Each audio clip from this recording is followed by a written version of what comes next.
तो question number 11 ध्यान से समझना कैसे बनेगा। सबसे पहले तो मैं क्वेश्चन नोट डाउन कर रहा हूं, ये क्वेश्चन का ये वाला पार्ट ले रहा हूं ना, a plus B whole to the power 4। मेरे साथ में सॉल्व करते चलना तुम लोग सब, ठीक है। मैं धीरे धीरे बता रहा हूं क्योंकि a plus B whole to the power 4, तो इसका एक्सपांशन करेंगे तो क्या होगा एक्सपांशन। सबसे पहली टर्म क्या आएगी, 4c0 a की पावर 4 प्लस अगली टर्म क्या आएगी 4c1 a की पावर 3 b की पावर 1। अगली टर्म क्या आएगी प्लस 4c2 a की पावर 2 b की पावर 2 प्लस 4c3 a की पावर 1 b की पावर 3 प्लस आखिरी आ जाएगा 4c4 और यहां पर आ जाएगा b की पावर 4। एक्सपांशन क्लियर, ठीक है।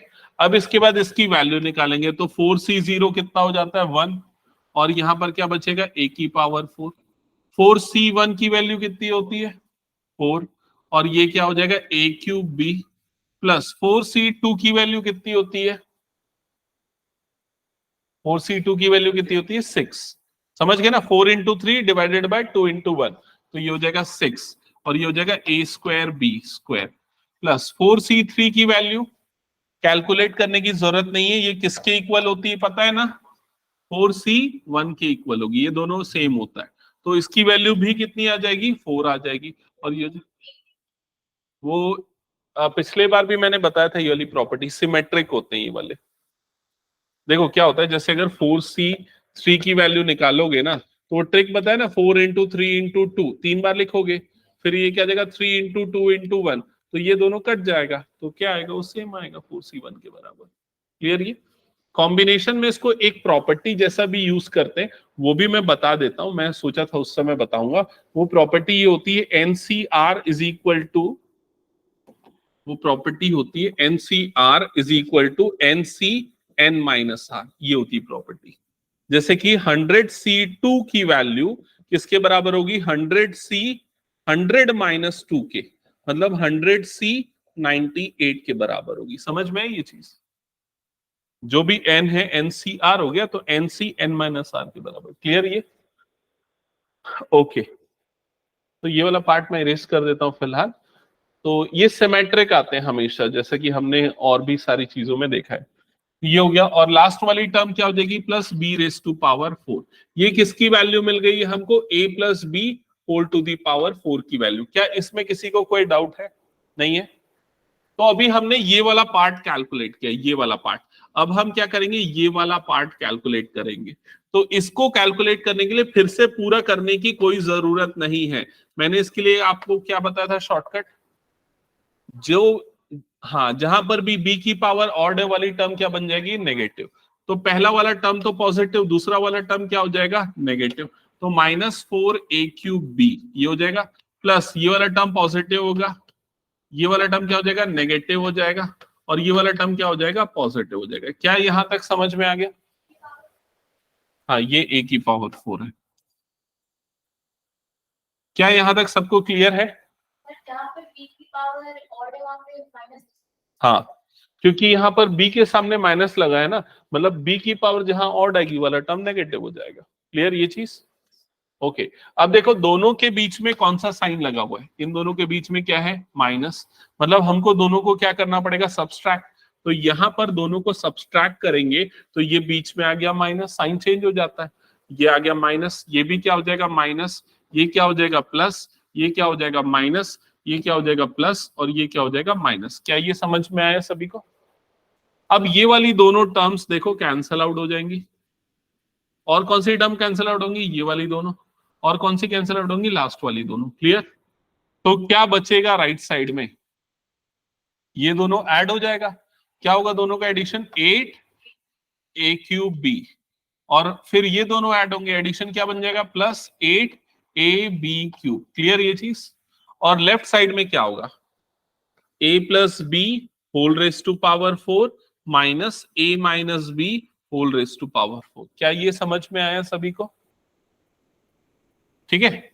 अब उसके बाद इसको और सिंप्लीफाई करते हैं, और क्या कर सकते हैं इसमें सिंप्लीफिकेशन बताओ, क्या कॉमन निकलेगा 8ab, तो क्या बच जाएगा प्लस बी स्क्वायर। समझ में है ये चीज? तो ये जो पूरा टर्म है a plus B whole raise to power 4 minus a minus B whole raise to power 4, इस पूरे की वैल्यू हमने निकाल ली जो कि इसमें पूछा गया था। Find this. क्लियर हुआ ये चीज? अब इसका सेकेंड पार्ट देखो क्या लिखा हुआ है इस क्वेश्चन के आगे। फाइंड दिस के बाद क्या लिखा है? Hence evaluate this. तो क्या करोगे बताओ? वैल्यू पुट कर देंगे। ए की जगह पे क्या रखेंगे? √3 और बी की जगह पे क्या रखेंगे? √2। कैलकुलेट करो, बताओ क्या आ रहा है।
ये है ना 40√6। ओके, सो आंसर आ जाएगा 8√2√3 और यहाँ पर √2 का स्क्वायर हो जाएगा, √3 का स्क्वायर हो जाएगा 3 + 2, 3 + 2 5, 5 8 40, √6 ही आ जाएगा आंसर। आ गया ना सबका? ओके, चलो नेक्स्ट क्वेश्चन ये बना के देखो। ये क्वेश्चन बना के दिखाना।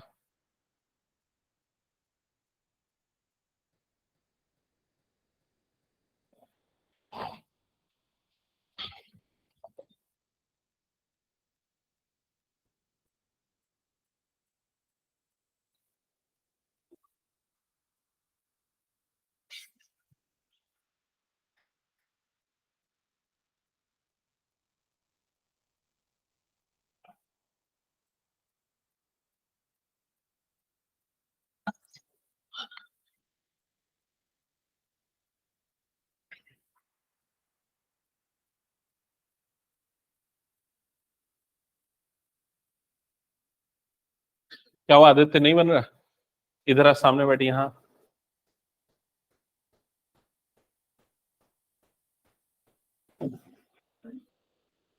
हाँ, तो देख रहा हूँ मैं बना कैसे बन रहा है।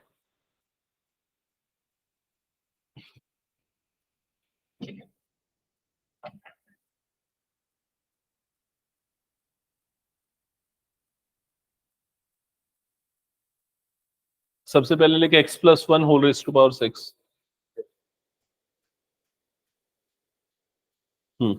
इज इक्वल टू क्या आएगा सबसे पहले?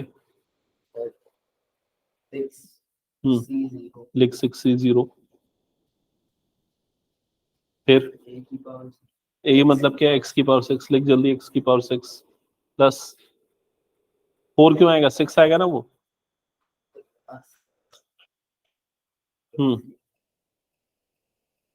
x की पावर 6 नहीं 5, एक कम होगा ना। x की पावर 5 हाँ, -1 नहीं +1 है ना। 1 की पावर क्या -1 कर रहा है? मेरे को बता दो। 1 की पावर 1, ठीक है, फिर क्या आएगा प्लस अगला टर्म C2 6c2, हाँ C2 x4 हाँ 1 की पावर 2 हाँ, जल्दी जल्दी पूरे लिखते जा, देख रहा हूं मैं।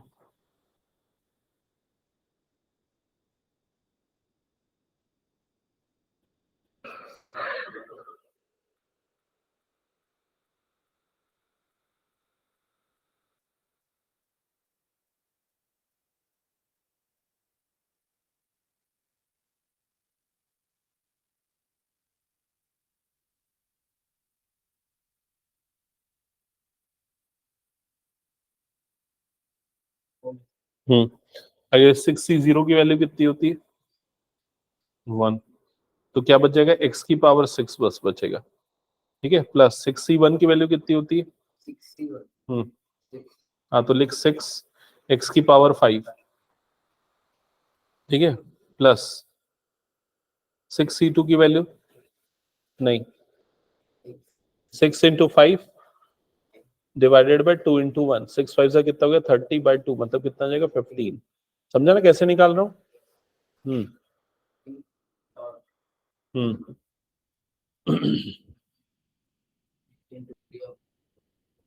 6 5 4 डिवाइडेड बाय 3 2 1।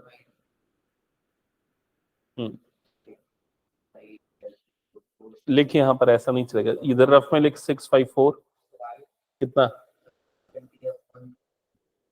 हाँ कितना होगा 120 अपॉन 6 20, ठीक है।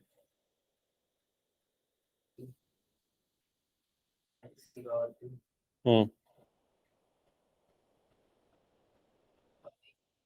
6c4 निकाल रहा है ना, 6c4 6c2 के बराबर होता है, मतलब उसकी वैल्यू भी 15 आएगी। समझा? वो भी जो प्रॉपर्टी बता रहा था, सुना नहीं लगा? तू तो पढ़ लिया बोल रहा था, permutation combination, the permutation parameter binomial ये कॉम्बिनेशन का पार्ट था, वो था, ठीक है चल। permutation छोड़ दिए थे कॉम्बिनेशन का ये सी वाला पार्ट पढ़ाया हूं मैं। नहीं सर कॉम्बिनेशन फिर सर वो सेट चालू है अच्छा, मुझे कॉम्बिनेशन का डाउट है वो है कि नहीं फिर आप सेट चालू करा नहीं यार मैं कॉम्बिनेशन पढ़ा हूं, मेरे को ऐसा लग रहा है। चल ठीक है, जो भी है पढ़ा, बना जल्दी बना। 6 5 to 4 into 3 into 4 into 6c5 6c1 के बराबर होता है, समझा? सर x की पावर 6 है इसे x की पावर 1 आएगा ना फिर तो, और सामने में कितना हो जाएगा 6 आएगा। यहाँ पे क्यों 6c5 क्या हो जाएगा 6c1 के बराबर होगा, समझा? ये लास्ट वाला टर्म क्या 6c6, उसकी वैल्यू 6c0 के बराबर होती है, 0 तो 1 हो जाएगा 1 हो जाएगा। हाँ समझा कि नहीं ये चीज? यस सर हाँ सर बी सर माइनस आता है बी की वैल्यू जहाँ और होगी वहां पर माइनस आता है हम्म हम्म हम्म हम्म। तो यहाँ पर अभी किसकी वैल्यू निकाले हो एक बार चेक करना, ठीक है? तो x प्लस 1 की पावर 6, इसकी वैल्यू आएगी सबसे पहले x की पावर 6 प्लस अगली टर्म क्या आ रही है 6 x की पावर 5 प्लस फिर कितना आ रहा है 20 x की पावर 4, ऐसे ही आया ना, 15 आएगा ये, हाँ 15 x की पावर 4, फिर क्या आया प्लस 20 x की पावर 3, चेक करो तो 20 आया ना, फिर उसके बाद फिर कोफिशिएंट सेम होना चालू हो जाएगा, प्लस 15 x की पावर 2 प्लस 6 x की पावर 1, फिर अगला टर्म क्या आ जाएगा प्लस 1। ये आया क्या, चेक करो, ये आ गया। अभी x प्लस 1 की पावर 6 है, x माइनस 1 की पावर 6 करेंगे तो क्या होगा, अल्टरनेट टर्म्स जो है नेगेटिव हो जाएगी, पहला पॉजिटिव, दूसरा क्या हो जाएगा नेगेटिव, तीसरा क्या हो जाएगा पॉजिटिव, चौथा क्या हो जाएगा नेगेटिव। कोई नहीं है वहां, ठीक ठीक ठीक। -20x³ plus 15x² minus 6x plus 1, क्या ये क्लियर हुआ सभी को? अब उसके बाद इन दोनों को ऐड करना है कि सब्सट्रैक्ट करना है? ऐड करना है, तो कोई साइन चेंज का झंझट नहीं है, लेफ्ट साइड में क्या हो जाएगा, x प्लस 1 की पावर 6 प्लस x माइनस 1 की power 6 is equal to, right side में देखो क्या हो जाएगा, ये वाली दोनों टर्म ऐड हो जाएंगी तो क्या बन जाएगा 2x की पावर 6, ये दोनों तो कट जाएगा, ये दोनों ऐड हो जाएगा तो क्या बन जाएगा प्लस 30x की पावर 4, ये दोनों तो कट जाएगा, फिर ये दोनों ऐड होगा तो क्या हो जाएगा प्लस 30x का स्क्वायर, ये दोनों कट जाएगा, फिर 1 प्लस 1 कितना हो जाएगा 2। क्या यहां तक क्लियर हुआ? ठीक है। अब ये करने के बाद ये आपका फर्स्ट आंसर आ गया ना, ये आपका आंसर आ चुका है इनफैक्ट। अब उसके बाद बोल रहे हैं hence find the value of this, अब आपको उसकी वैल्यू निकालनी, तो उसकी वैल्यू निकालने के लिए क्या करोगे, वैल्यू x की जगह पे क्या पुट कर दोगे √2, बस खत्म।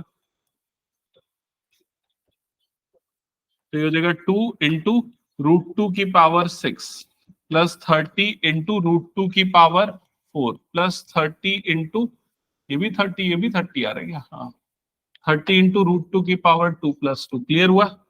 अब ये कितना होगा 2 इंटू 2 की पावर 3 हो जाएगा, ये कैसे हुआ समझ में है ना, ठीक है। प्लस ये कितना हो जाएगा 30 इंटू 2 का स्क्वायर प्लस 30 इंटू √2 का स्क्वायर, तो 2 होता है, ठीक है। तो 2 2 4 2 8 2 16 आ जाएगा, 2 2 4 3 12 120 आ जाएगा, और ये हो जाएगा 60 प्लस 2, तो आंसर आ जाएगा 180 196 198 आ रहा है क्या आंसर? चेक करो तो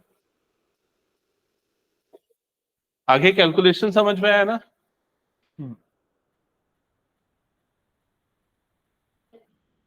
198 है ना। तुम लोगों का नहीं बना क्या पूरा, कहीं कुछ कंफ्यूजन आ गया?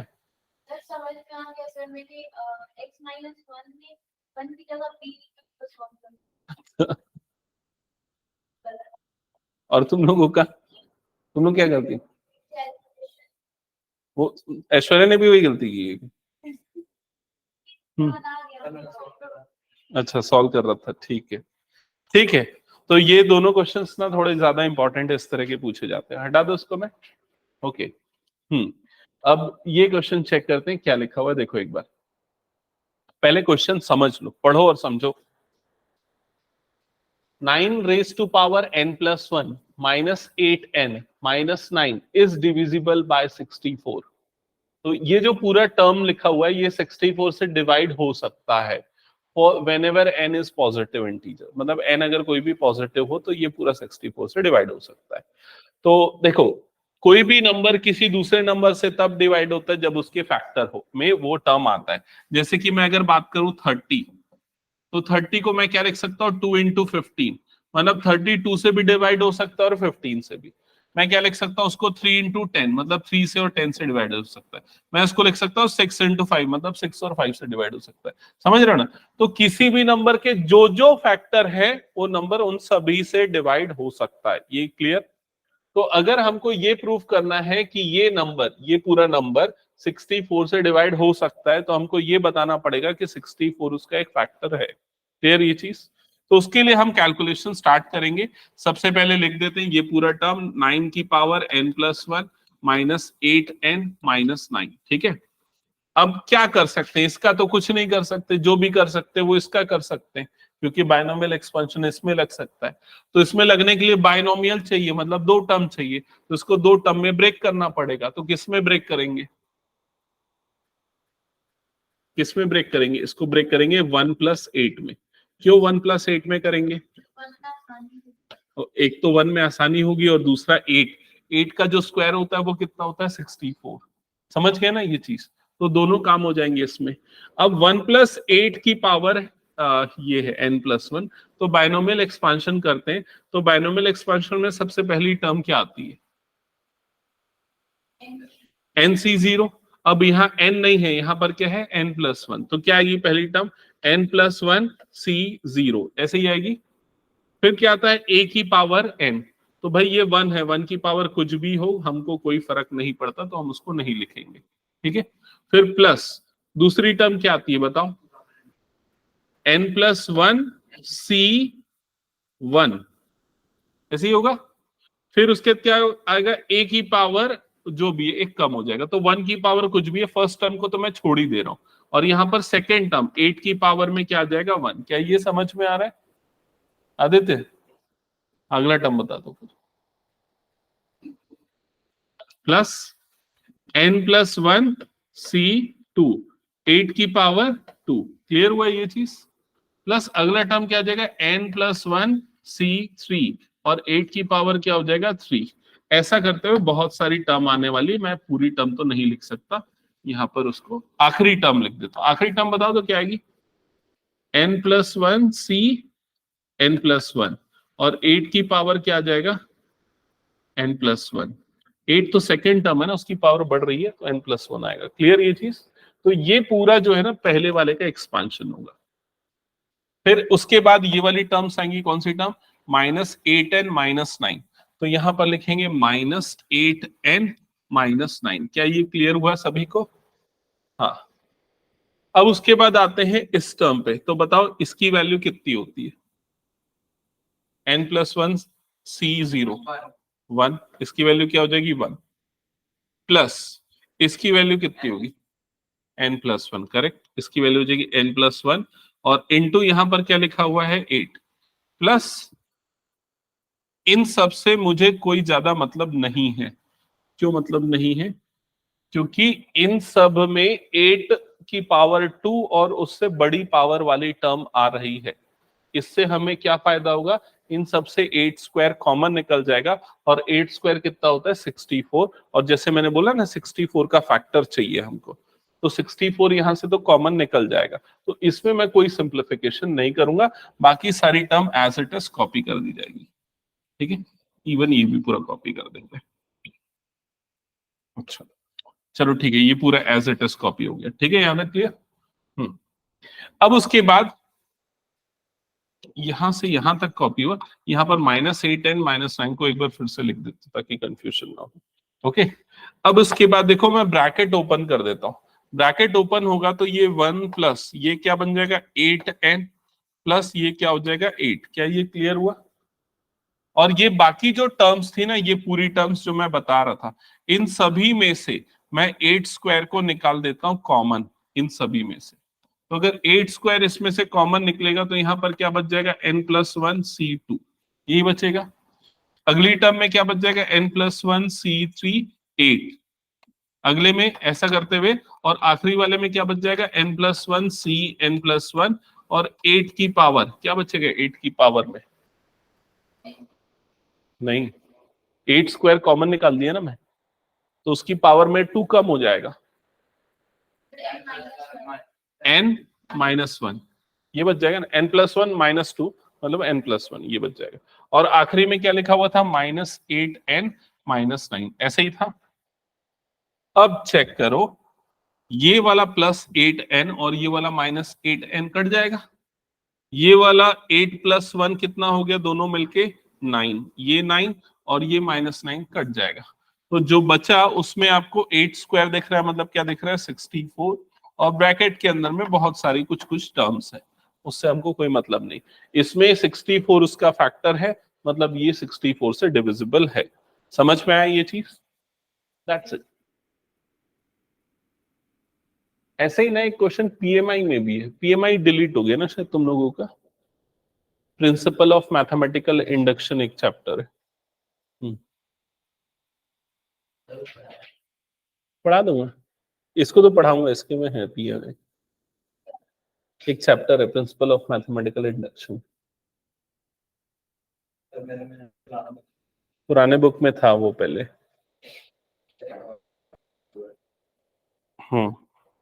मैथमेटिकल रीजनिंग का हुआ हुआ, उसका कोई वेटेज भी नहीं था, पहले भी नहीं आता। हटा दूं ना इसको मैं? चलो ये क्वेश्चन सॉल्व करते हैं, ये क्वेश्चन भी आने लायक क्वेश्चन है, थोड़ा ठीक ठाक क्वेश्चन है।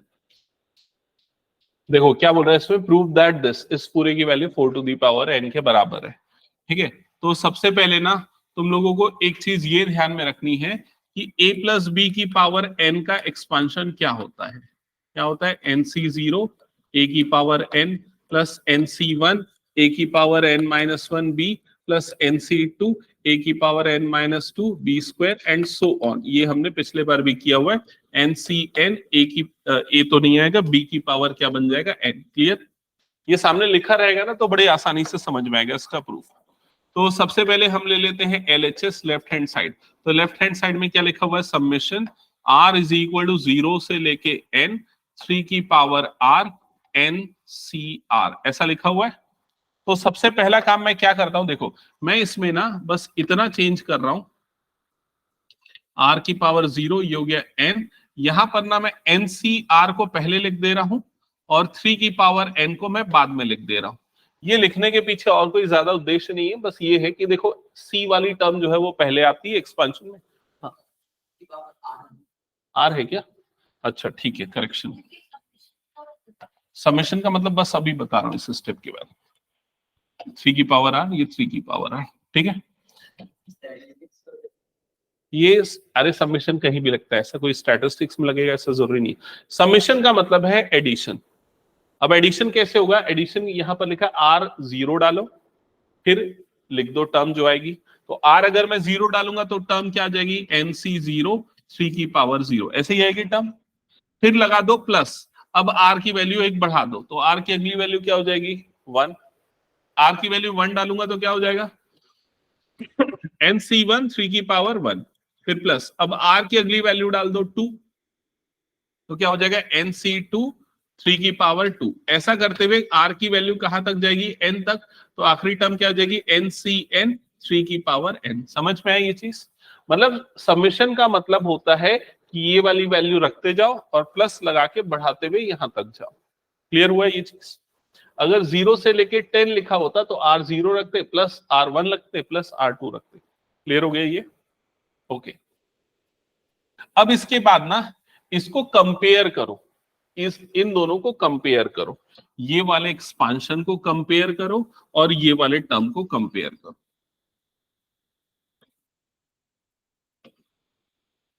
ये दोनों को कंपेयर करो, क्या देख रहे हैं कंपैरिजन में बताओ। आखिरी से कंपेयर कर, आखिरी वाले से कंपेयर कर लो तो ज्यादा आसान होगा। बी की वैल्यू क्या आ रही है 3, ये दिख गया। अब ए की वैल्यू बताओ, तुमको सिर्फ दो चीजें, ए की वैल्यू क्या आएगी 1। क्यों ए की वैल्यू 1 आएगी, क्योंकि भाई पहले वाले में ए की पावर n होना चाहिए, ए नहीं है तो 1 है। समझ में आई ये चीज, तो ए की वैल्यू क्या आ गई 1। क्लियर हुआ ये चीज। और ये पूरा एक्सपेंशन क्या होता है, a प्लस बी पूरे की पावर n, तो इसको हम क्या लिखेंगे a प्लस बी मतलब 1 प्लस 3 पूरे की पावर n, ऐसे ही होगा। तो 1 प्लस 3 कितना हो जाएगा 4, तो ये क्या हो जाएगा 4 की पावर n। That's it. ये वाला स्टेप समझ में आया कि नहीं, यही सबसे इंपॉर्टेंट स्टेप है। काजमा डाउट आ रहा है क्या? देखो ये दोनों को कंपेयर किया, पहले ये बताओ b की वैल्यू 3 समझ में आया कैसे आई, ठीक है। अब a की वैल्यू निकालने के लिए ना हम फर्स्ट टर्म को कंपेयर करेंगे। तो यहां पर फर्स्ट टर्म में अगर ऑब्जर्व करोगे तो ये तो क्या है, ये तो b वाला टर्म है, इसको तो छोड़ दो। b की पावर क्या है यहाँ पर 0, और क्या होता है a की पावर n होता है, तो a यहाँ पर नहीं है मतलब 1 की पावर n है वहां पर। क्लियर हुआ ये चीज। देखो रिकॉल करना, मैंने पिछले क्लास में तुम लोगों को ये वाला एक्सपांशन बताया था 1 प्लस एक्स की पावर n। जब इसका एक्सपांशन करते हैं ना तो सबसे पहले क्या आ जाता है NC0, और उसके बाद 1 को नहीं लिखते, पहली टर्म को छोड़ देते हैं। फिर अगला टर्म क्या आ जाता है NC1 और ये क्या आ जाएगा x, फिर क्या आ जाएगा NC2 और ये क्या आ जाएगा x स्क्वायर, NC3 और ये क्या आ जाएगा x क्यूब। तो इस तरह से आता है। क्लियर। तो जब भी फर्स्ट टर्म 1 होती है ना तो उसको लिखने की कोई जरूरत नहीं होती, तो इसका मतलब बाय डिफॉल्ट वो क्या हो जाता है 1 हो जाता है। तो वैसे यहाँ पर भी ये फर्स्ट टर्म क्या हो जाएगी 1। क्लियर। तो ये हो गया proof, that is equal to 4 to the power. हटा दो उसको, ओके। चलो अब एक आध क्वेश्चन मैं तुम लोगों को देता हूं, मुझे बना के दिखाओ क्वेश्चन। एक क्वेश्चन बस दे रहा हूं, ठीक है, बायनोमियल का ही।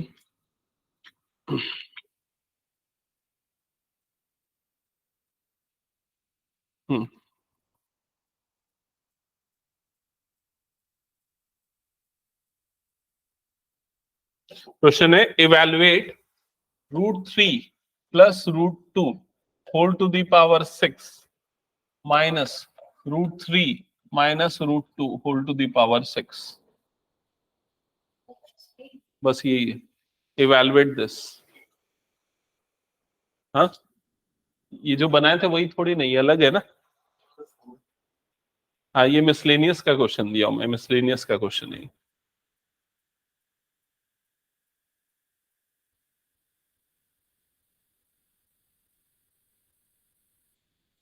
तो उसको बनाने के लिए ना ऐसे ही मत सॉल्व करना, ए और बी लेके पहले सॉल्व करना, फिर उसके बाद लास्ट में वैल्यू पुट करना। अगर डायरेक्ट एक्सपांशन कर दोगे, हाँ हाँ आंसर नहीं, एक्सपांशन, एक्सपांशन पिछले बार 4 था ना मेरे ख्याल से, 6 भी था।